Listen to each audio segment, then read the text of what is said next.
Hi, this is Adam Gusso from Satan and Adam. We're continuing this series of free-form lessons on the subtleties of blues harmonica, the secrets, the things that gets mystified, for which there's no reason to engage in mystification. What I'm going to do is I'm going to try to share everything I know about this instrument, all the things that don't show up in the tablature. And if you think, if you think about that, well, amps are one thing that don't show up in tablature, the care and feeding of old tube amps. But tone is something that can't be notated. Tonality, microtonal tonality, which is what blues is all about, can't be notated. You can try, but you can't get it. And rhythm, meaning groove and swing, can't really be notated.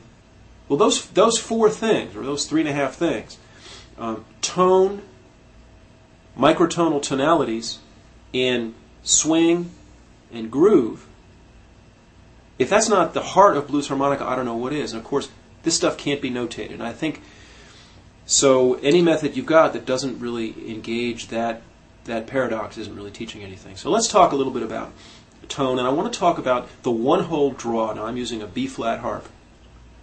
This is a real weakness among players, I think. And there's just one obvious, easy key thing you can do. But I'm going to play you just a little bit of the one-hole draw the way I like to play it. Actually, let me take that back. I'm going to start by playing the way I think that most of you probably play it, which is you probably make it quack. It's a phrase that Tony Glover uses in his book that I learned from years ago, Blues Harp, make it quack. You probably have a pretty small resonating cavity in your mouth. You probably have your tongue pretty far forward. And you probably make a sound something like that, quack, quack. I'm sort of exaggerating, but I'm doing that to make a point. Because many players don't realize that there's actually another way of playing that one-hole draw. And there is, and it's a very powerful way of playing. But it requires that you make a modification. So this is you, and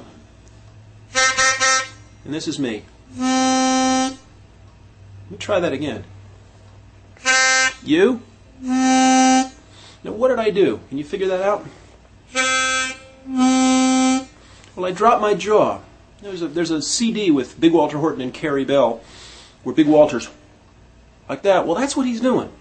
Big Walter knew about all this stuff. He knew how to play the high harps, but also how to play the low notes on the lower harps, and that's what really we're talking about. We're talking about what do you do on that one-hole draw when you're playing cross harp on a G harp, or a low F, as Dennis Grunling does, or the A harp, or this B flat harp. Those are the harps where it really makes the difference between and. I want you to hear the difference when I amplify it. I've got my 2 amps set up.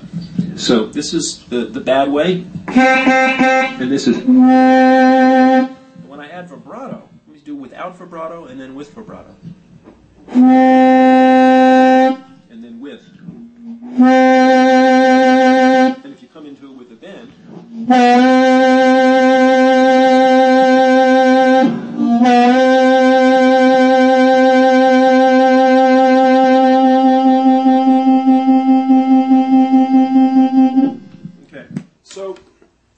So dropping your jaw is going to turn out to be the key thing here. It's not as important on the 2-hole draw, but certainly it's partly important, but mostly on that 1 hole.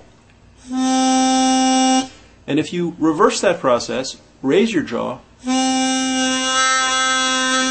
or put your teeth together, you get a tiny sound. Now sometimes you want that. Sometimes you want to thin it out. So if you're playing amplified,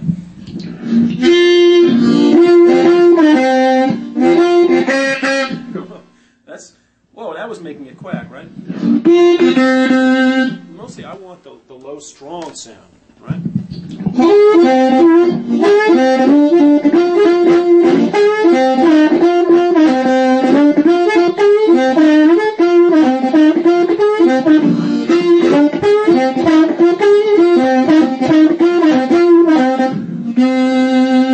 But now notice, it's easy when I'm doing all that jazzy up and down, and it's easy for me to kind of gloss over the whole. It's when you're playing a ballad, see, that you really need to have these techniques, right? So let me think of a good.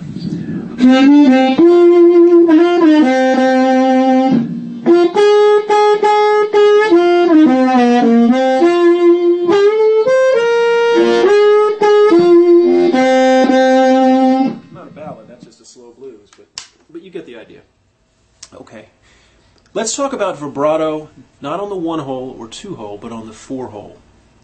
And let's talk about that artificial distinction between, well, it's not really artificial, but there's a distinction that I used to always make and that a lot of players still do between throat vibrato and gut vibrato. Well, is that for real?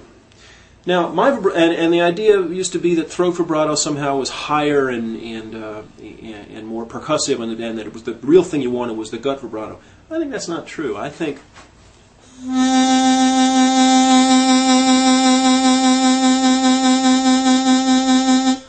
I'm doing a throat vibrato, and I think it's deep and clear and strong. But the fact is, there is another kind of vibrato, and when I do, there's a few different things that I do. Sometimes when I'm playing the 4-hole with a little bit of that 5-hole, and often when I'm playing a bent 2-hole draw, like at the end of a song, the classic Chicago blues ending.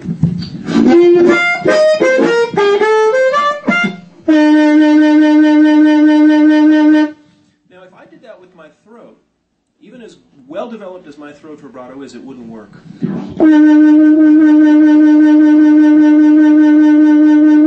It does, but I like it much more like this.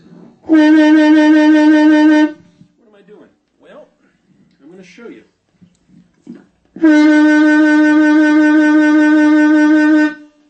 I'm literally moving my diaphragm in and out. Same on this. But that's not how I usually do it. That's my throat vibrato. It's not really moving down here. Right? So the point is there are two different kinds, but that second kind, that belly vibrato, is much less efficient, I find. It's strong. It's there for you, but you don't really need it. There's only a few occasions where I find that I use it. So I think that's the end of this lesson on vibrato, and come back at you with something new next time around. Thanks.